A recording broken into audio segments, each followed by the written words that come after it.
Every story appears ordinary till you see the core side of it. And what you're looking for is a story behind the news. We bring it to you from Lagos, the commercial capital of Nigeria. Giving you all sides and political stories round the clock. Every detail from the start line to the final whistle. CoreTV News, expanding your view.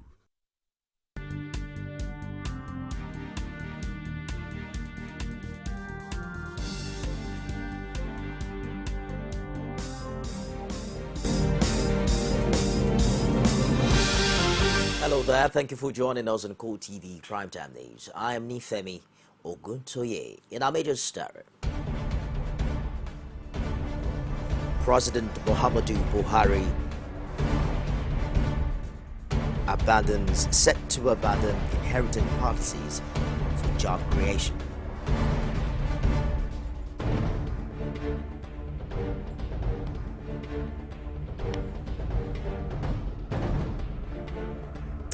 Also in this package, Nigerian Bar Association begins process to review the Justice Sector Bill passed by the 7th National Assembly.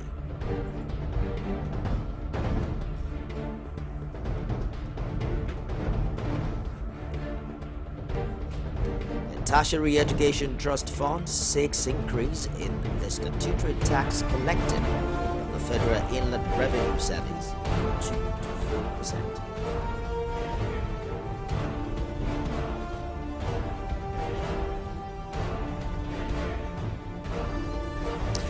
Police in Thailand released CCTV footage of suspected Bangkok bomber.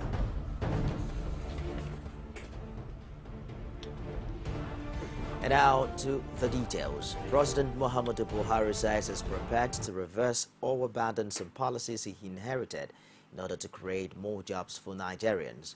He has consequently directed the central bank and relevant government agencies to evolve new policies to boost domestic manufacturing ahead of the 2016 budget. President Buhari made this known at a meeting with executive members of the Manufacturers Association of Nigeria, MAN, at the presidential villa.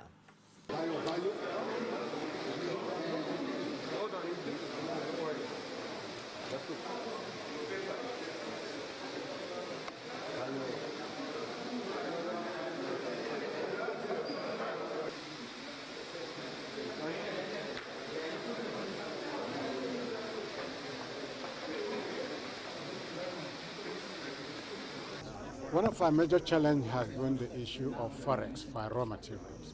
And we've been assured by the president that the CBN governor, who was present at that meeting, will look into that our concern with a view to finding a solution. And we should get together and discuss with them so that we can come up with a position that will be favorable to the manufacturers as well as to the economy of the country. Basically, we are concerned about poor infrastructure. We're also concerned about insecurity. We're concerned about the high interest rates. We expect interest rates to be in the single digit. That's the only way manufacturing can thrive. But at present situation where we're paying as high as 28% interest rate, it's not favorable or conducive for manufacturing. So what did the president tell you? The president promised to look into. Well, President Muhammadu Buhari has continued to receive briefs from ministries, departments and agencies on the state of affairs of government business. He held a meeting with permanent secretaries of the Ministries of Communication Technology and the Ministry of Lands, Housing and Urban Development. The president expressed concerns over the sale of Nitel, but also wants the Ministry of Land to provide affordable housing for citizens. Paul Samuel has more in this report. Since his assumption of office a few months ago, President Buhari has been interacting with permanent secretaries of government agencies and ministries. This is in furtherance of his quest to get the right information on the true situation in the ministries before taking decisions. So, on Tuesday, Buhari played host to the permanent secretaries of Ministry of Lands and Communication Technology. The president is worried over the high cost of housing in Nigeria, and so he wants the ministry to come up with a plan that will make housing affordable. President was very much interested in the presentation of the ministry. As a father who has the interest of all Nigerians, particularly the underprivileged at heart, he was much after the provision of housing, not only provision of housing, but affordable housing, social housing. And also he was interested in the rebuilding of the northeastern region of Nigeria because of the devastation. His counterpart in the Ministry of Communication Technology, Tunji Olaopa, was also on hand to give account of happenings in the ministry. After a closed-door meeting with the president, he told State House correspondents that the president is concerned over the liquidation of NITEL. The president was concerned about the liquidation of NITEL. He is not opposed to its privatization, but want us to bring up a kind of a memo or a briefing memo on how the whole transaction was undertaken, so that he can be sure as a government that Nigeria was really not shortchanged. The president also charged the ministry to ensure that Nigerians get quality services in areas of communication technology, especially as the world is now regarded as a global village. Par Samuel, CoreTV News, Abuja. President Muhammadu Buhari has approved the dissolution of the executive management team of the Assets Management Corporation of Nigeria, AMCON. President Buhari has also approved the reconstitution of the management team of the corporation as follows: Ahmed Lawan Kuru, Managing Director; Kola Ayeye, Executive Director; Ebere Chukwu Uneze, Executive Director; Aminu Ismail, Executive Director. Until his appointment today as Managing Director of AMCON, Ahmed Kuru was the Group Managing Director of Enterprise Bank Limited. He started his banking career with the Old Habib Bank in 1985 and rose through the ranks to become an Executive Director of the Bank PHB, now Keystone Bank, in 2005. The appointment of Kuru and the 3 new AMCON Executive Directors is with effect from today, August 18, 2015. According to a statement from the Special Advisor to the President on Media and Publicity, Femi Adesina, it's to start just today. And the President has commiserated with the people of Misau and Bauchi State over the death of the Emir of Misau, Muhammadu Mangado III. In a statement signed by Senior Special Assistant, Media and Publicity Garba Shehu, Buhari says the late Emir will be remembered as a humble and caring leader who did not miss any opportunity to promote the education and well-being of his people. The President prayed Almighty Allah to console members of Muhammadu Manga's family and the people of Misau in Bauchi State as they mourn the highly respected traditional ruler. He similarly prays that Almighty Allah will receive the late Emir's soul and grant him eternal rest. The Nigeria Bar Association has begun a review of the justice sector bills passed by the 7th National Assembly.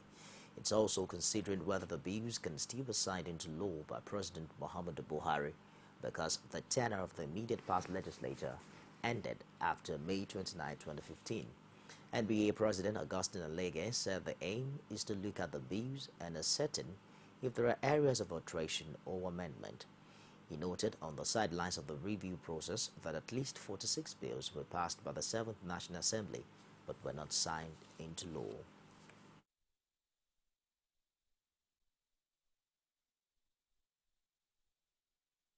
And what we have tried to do today is to bring forward, out of the 46 or 60 thereabout bills that were passed by the 7th Assembly in the twilight of its existence, to highlight the justice sector bills that are involved there and to look at them, to see if they meet the challenges that we face currently in the justice sector, to see if we need to put more life into them, if we need to make some amendments, make some alterations, or make them to have more of a better cutting edge.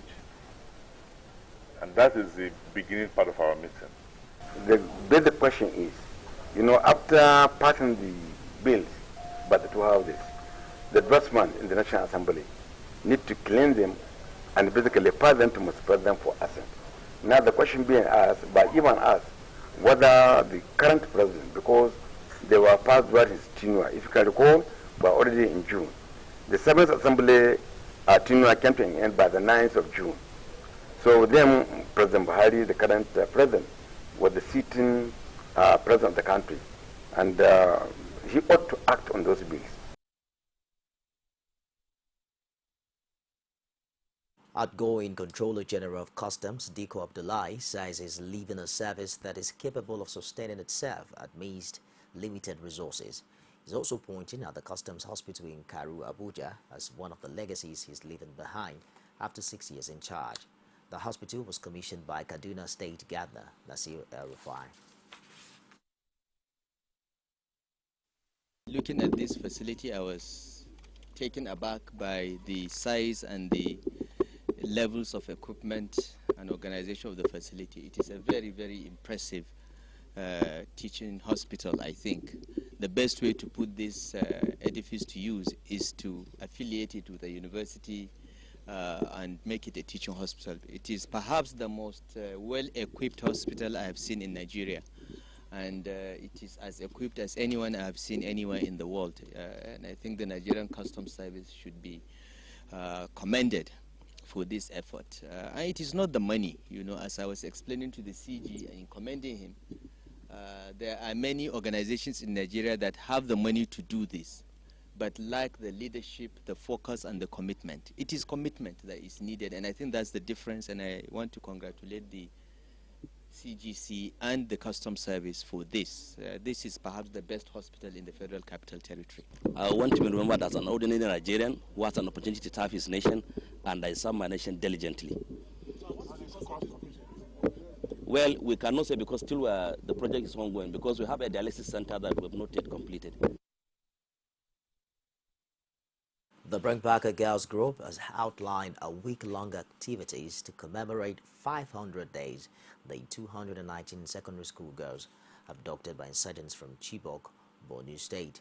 The initiative, tagged Global Week of Action, is to begin on Friday, August 21, and climax on August 27, the day the girls will be spending 500 days in captivity. Members of the protest movement are, however, hopeful that the girls will be rescued before the day. The group hinged their optimism on what they described as the pragmatic steps taken by the Buhari administration. However, in the last few weeks, we have had cause for a rekindled hope. Our confidence boosted, and we are more assured that sooner than later our girls shall return. This as a result of some pragmatic steps our government has been taking recently. Our new president's December 2015 deadline to have the terrorists decimated, what we see as compliance by our military of the presidential order to annihilate the terrorists by November 2015, and so on and so forth. Even though ever hopeful and expectant of their rescue before the day 500, which is 27th August 2015, we have organized a global week of action to commemorate the tragedy of their abduction. This Friday, 21st August 2015, marks the beginning of our global week of action, themed 500 Days On, Chibok girls crying to be rescued, never to be forgotten.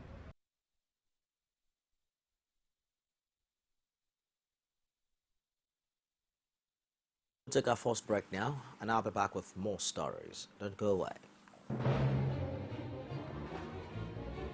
Is it crazy or autocracy?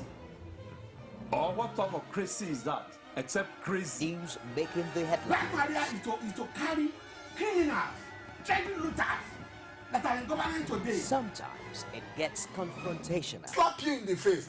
They don't put words into my mouth. Whatever it is that will bring our military to disrepute, I said to hell. On Core Digest, I want to know why I should be believing them. Every weekday, we bring all of these together and take them to the court of public opinion. Everybody has the right in Nigeria, where you are the judge.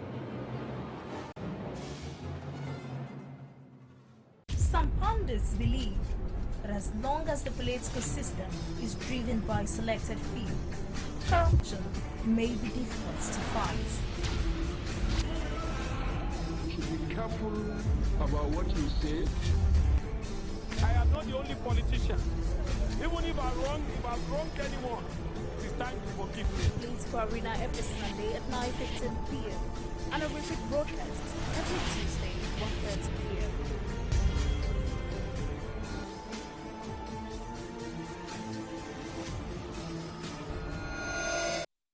Welcome back. If you just joined us, it's CoreTV Primetime News, a recap of our top stories.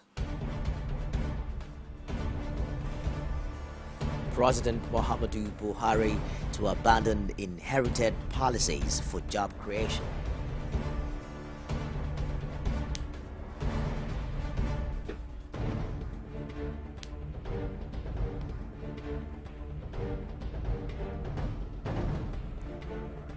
Nigerian Bar Association begins process to review the Justice Sector Bill passed by the 7th National Assembly.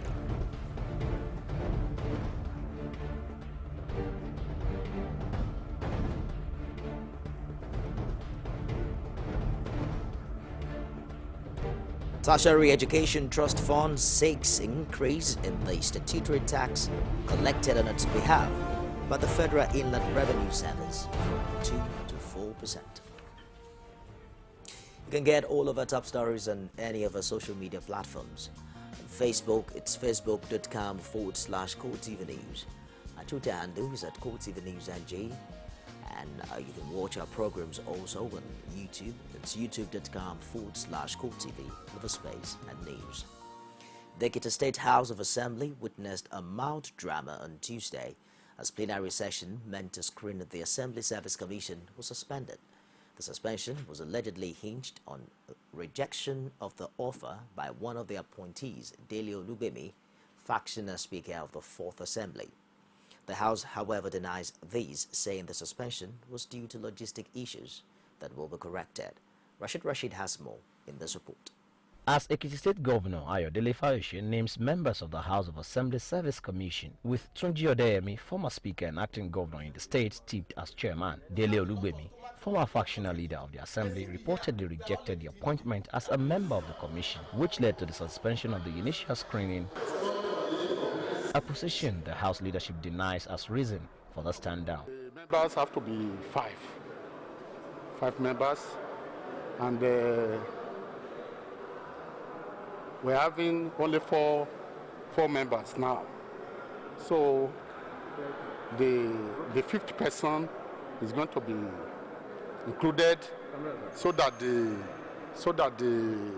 confirmation will be done at the same time. The Speaker, Kola Oluwawole, denied that the screening was stopped because of rejection of an appointment, however, stressing that anyone has the right to reject an offer of service. Bring somebody a position and say no, then there'll be a replacement, of course. There are so many people who are yearning for this position, so many very qualified people that are out there, looking for an opportunity to grab it. Tunji Odeyemi, the chairman designate of the commission, expresses hope that the members will be screened soon, while gloom grips the face of some expectant relatives. Hopefully, by next week, we will come back here again to present ourselves before the honorable members of this August House. While the screening exercise is rescheduled, the postponement is raising more questions than answers. Rashid, CoreTV News, Ado Ekiti. The immediate past governor of Lagos, Babatunde Fashola, has identified planning as a critical factor for any developing nation. Fashola emphasized this at the public presentation of some books authored by Special Advisor on Media, Hakim Bello, to chronicle his accomplishments while in office. Abeloluwale has more in this report. Though the event was meant for the launching of books written in honor of his administration, it was an avenue for former Governor Babatunde Fashola to speak on some national issues. Fashola, who says planning is key to the development of any nation, maintained that effective census figure plays a critical role in understanding the needs of the people. If the work of government is to provide service to people, its efficiency will be determined by its knowledge of how many people need service. And therefore, without accurate census figures, it may seem that we are not determined to head in the path of development. So the numbers have changed from 160 million to 170 million, and sometimes you now hear 180 million. Senate President Bukola Saraki, who was represented by Gbenga Makanjuola and Tunde Samuel, who represented APC national leader Bola Tinubu, attributed Fashola's success in office to intellectual ability and his belief in tenets of democracy. His stewardship and service as a former governor of Lagos State speaks for itself. His breakthrough in the realm of governance in Lagos State and the attendant success and achievement recorded therefrom is an attestation that he is an administrator par excellence. I have no doubt that Mr. Babatunde Raji Fashola deserves more than this book presentation today. He came, he saw, he worked, and he achieved. I want to congratulate Governor Babatunde Raji Fashola for coming out today to let all Lagosians, all Nigerians, see clearly that Ashiwaju has taken a very valid decision in bringing you up to be the Chief of Staff, the Governor of Lagos State in the first 4 years, the Governor of Lagos State in the second 4 years, and now I am confident that the sky is the limit for you. To the special advisor of former Governor Fashola on media, Akim Bello, the books will make it possible for future leaders to have a prior knowledge of governance. These 3 books, therefore, I have endeavored, along with my friend and lovely brother, Mr. Akwadeni, I've endeavored to put together some of his memorable words and works in print.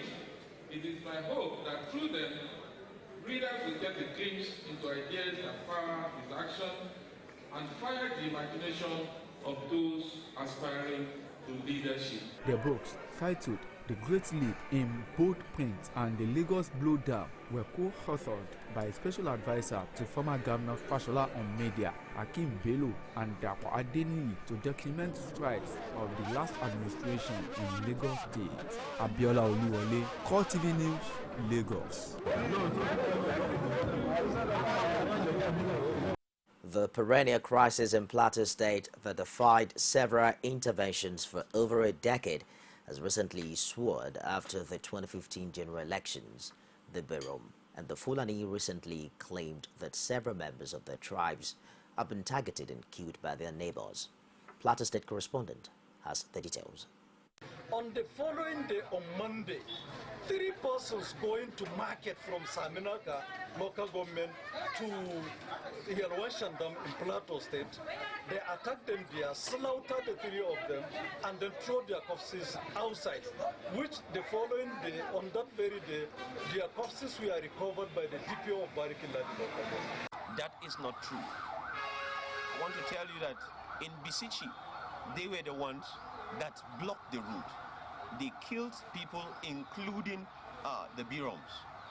As the mutual suspicion persists between the Fulanese and the Birom people, the core of the matter began to surface. The struggle for arable land has been behind the unending communal clashes. The area. Why? That is their own agenda. That is the agenda. And this agenda must be fought for. Because we should not allow this agenda. Every Nigerian has a right to come and live in Plateau. The Fulani agenda is to take over the Birom land. And that is why I told you from the beginning that there is an illegal migration of other Fulanis from other parts of the country, from outside the country, to come and take over land. As our forefathers died on this land, buried in this land, we will stay this and finish our life here and die here and buried a peaceful burial on our land. That is it. The state government to please take serious actions to curtail this act, because we are citizens of the same country and we have the same right of existence and of security being provided by the government. Past experience has shown that the resolve to live peacefully often lies with neighbors. The use of military force and external intervention are temporary measures. The onus now is on the warring parties in Plateau State to agree to live peacefully, just as their forefathers had done in the past. The Nigerian Communication Commission, NCC, says the use of unregistered SIM cards is a huge threat to national security in the country.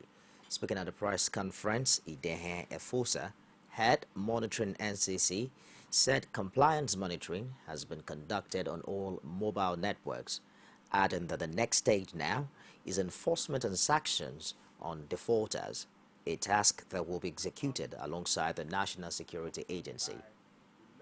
Of this month, all invalid, improperly registered and unregistered SIM card that are active within any network in Nigeria should be deactivated, and that henceforth all registrations of any SIM card must comply fully with the specification as it regards to facial images, fingerprints, and all other agreed specification in the SIM reg and its business rules. This is a compliance check, but the enforcement proper will go according to the specification of our regulation.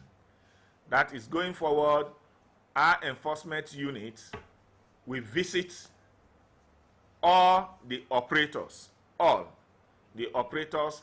and physically demand that all those numbers that fall within these categories be removed from the system. We are working hand in hand with the National Security Advisor on this issue because it is no longer business as usual. The Kaduna state government has announced plans to introduce an harmonized feeding system for all boarding schools in the state. Commissioner for Education, Shehu Usman, said it's because of reports of poor meals, which have sometimes led to health hazard. He noted under the new feeding arrangement, same meal will be served to students as breakfast, lunch, and dinner. The Education Commissioner added that if students in the state are to be served rice as lunch, every boarding school will serve the same meal. This, he explained, is to make it easier for inspectors to identify which school serves rice that is below standard. The investigation into the murder of the late Catholic priest Dennis Osago in Owerri, the Imo State capital, has revealed that this is just one of several cases. CoreTV's Imo correspondent Ajibade Awofeso, who has been following the story, has more in this report. I understand we'll bring you details of that story later on. And now to business.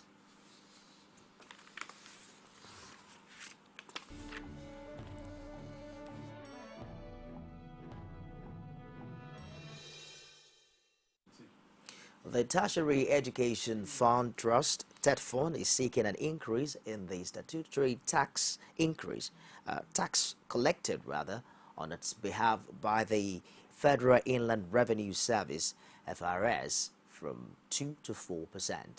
TETFund Executive Secretary Sulaiman Bogoro made the appeal at a stakeholders meeting in Abuja. He explained that an increase in the funds accruing to the agency will help in expanding its scope of intervention from tertiary down to the basic level of the nation's education sector.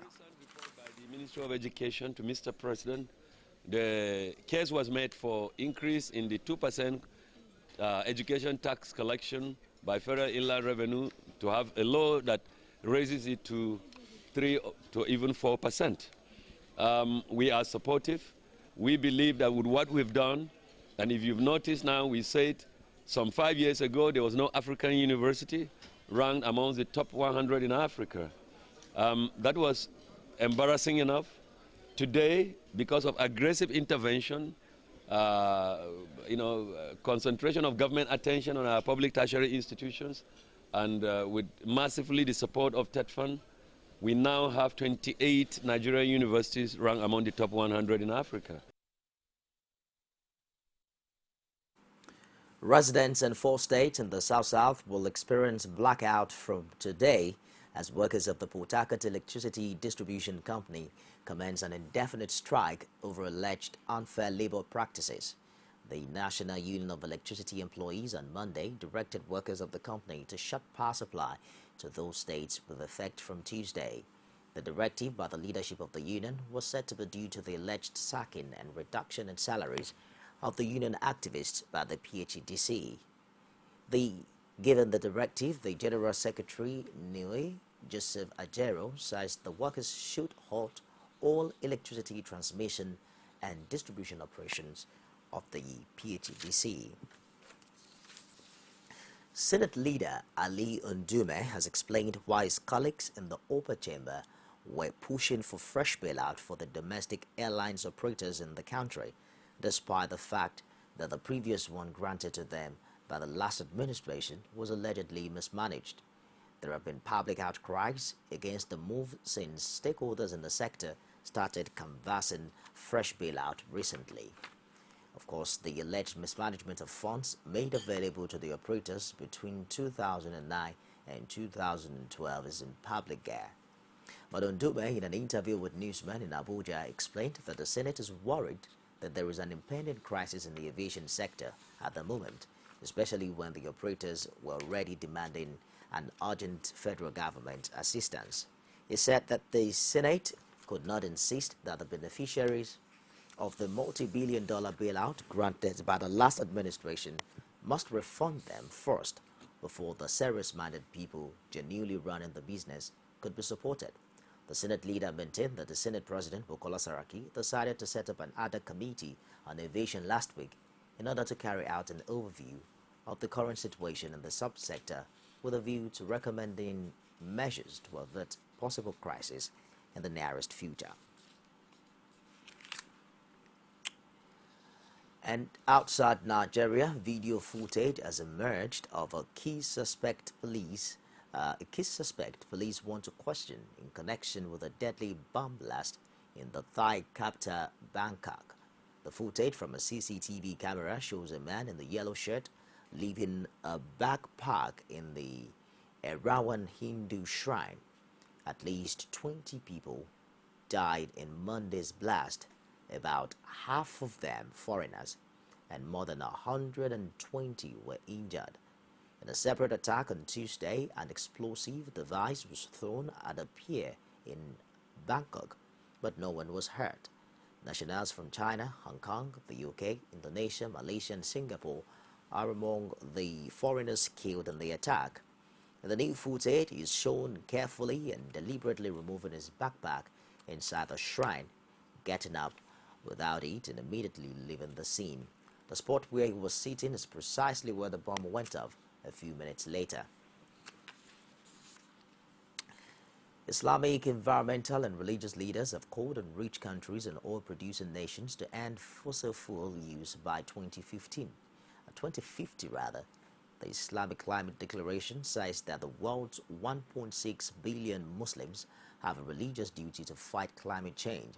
It urges politicians to agree a new treaty to limit global warming, and it says the declaration is like a trigger to say, wake up wherever you are and take care of the earth.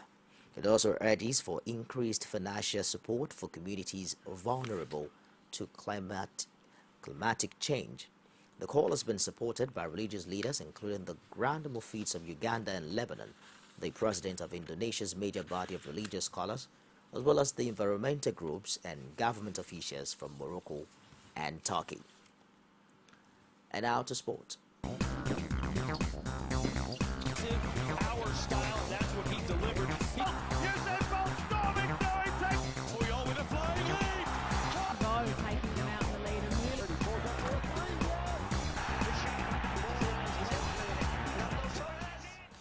Super Eagles today had its first two training sessions on the court Sunday Olise. This is in preparation ahead the African Cup of Nations qualifying match against Few hours Tanzania, after his return scheduled to the for country, next month. Coach Olise Basia held Ye his witnessed first the- session with the home-based players invited for the forthcoming game against Tanzania. The morning session was an open event, but the second was closed to the media because it was said to be a tactical session. But while the players and the team handlers are making efforts to plug all loopholes, football analysts are speaking on expectation. Well, I think we can pick a win. We can pick a definite win in Tanzania. All we need to do is just to get our acts together. Remember that we have to play a very, very compact team. They are a team that have prepared so much ahead. They even went on a European tour just for the Super Eagles to, to frustrate us. And I think this time around, the NFF must get the traveling arrangements right. They must arrive there on time, acclimatize themselves to the weather conditions, make sure that they understand everything. And as for the coaching crew, they just need to concentrate. And to Coach Sunday Olise, I just want him to know that, look, a lot has been said, so many titles, the Pep Guardiola of Africa, the Arsene Wenger we want him to be original. Give us your best. We want you to be the Sunday Olise of Nigeria. There is no gainsaying the football fans and supporters in Nigeria expect success from the Super Eagles. But many agree that these are still early days. Basia Ye, CoreTV News, Abuja. Athletic Bilbao won a fourth trophy in 31 years as a 1-1 draw with Barcelona at the Nou Camp secured the Spanish Super Cup with a 5-1 aggregate victory. Bilbao won the first leg 4-0, but Barcelona threatened a comeback with Lionel Messi's close-range finish. Barca defender Gerard Piqué was sent off after the break, and Aritz Duris struck later on to seal it for Bilbao. The visitors had Kike Sola sent off late on, but the celebrations for Bilbao had already begun. It was ultimately a disappointing display for Barcelona, despite plenty of possession, but failed to threaten often enough. Подача. Удар поворотом 2-0. 2-0. Артис Aduriz. In tennis, Andy Murray's Rogue Jazz Cup final win over Novak Djokovic is a huge psychological boost for the U.S. Open, according to former British number 2 Gemma Baker. The scored 28 ended an 8-match losing run against the world number 1 to prevail 6-4, 4-6, 6-3 in Montreal. Murray beat Djokovic to win the U.S. Open in 2012 and did so again to triumph at Wimbledon in 2013. However, Sunday's success in Canada was his first against the Serb since he handed Britain's 77-year wait for men's singles glory at the SW19.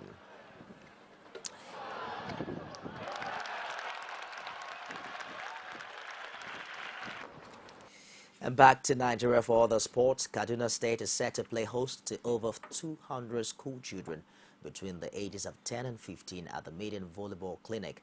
Chairman of the State Volleyball Association, Musa Nimrod, said the children are drawn from host Kaduna, Kano, Katsina, Sokoto, Kebbi, Zamfara, and Jigawa states.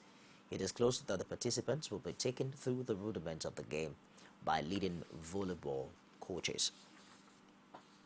So the whole arrangement is within the zonal, being a zonal representative with the National Sport Commission, organizing this clinic.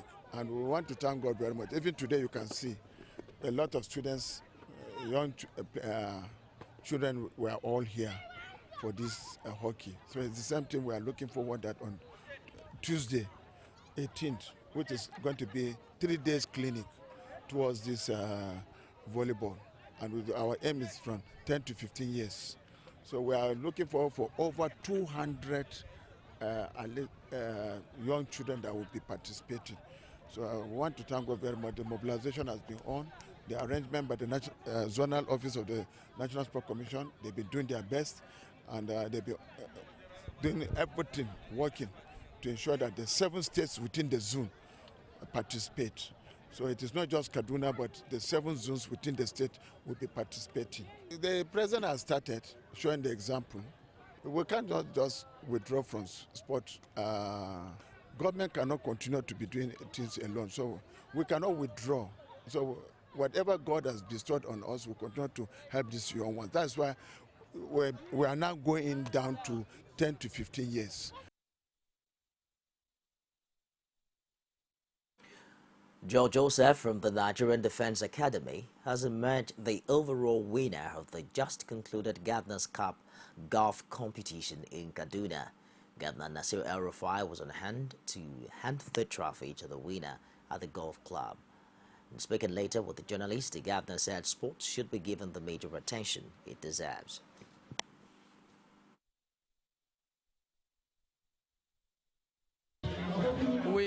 We believe that sports is not only an activity that can keep our youths busy and get them empowered, but sports can be a business, can be an economic activity. So that is why we carefully selected our Commissioner of Sports, and I've given him the mandate to take sports to the next level in Kaduna, to ensure that every sport, from football to golf to table tennis, basketball, all receive the attention that they need to ensure that our youths are attracted to sports so that we can export them and earn foreign exchange for the country and for the state. And the whole idea behind this tournament are two things. One, I hope and pray that the governor, not only you, any governor in Kaduna State will from this tournament host this Governor's Challenge Cup. Well, it was quite an honor. Honestly, we are very happy to have received the governor, especially at a time when our club, the future of our club is being threatened. And having the governor here to see what we are doing, to see what this course is all about, what we have done to the golf course in the last few years, it was quite a relief. And from all the things he has said, I think I'm going to sleep very soundly today. It wasn't easy, but with God, all things are possible. I'm very, very happy to be the winner of this tournament. Despite the fact that I have some colleagues that really challenged me on the golf course, but it wasn't easy with God. Everything went unsuccessful. I thank God for everything.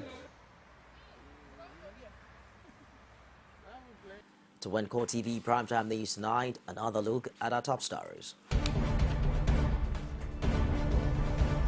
President Muhammadu Buhari set to abandon inherited policies for job creation.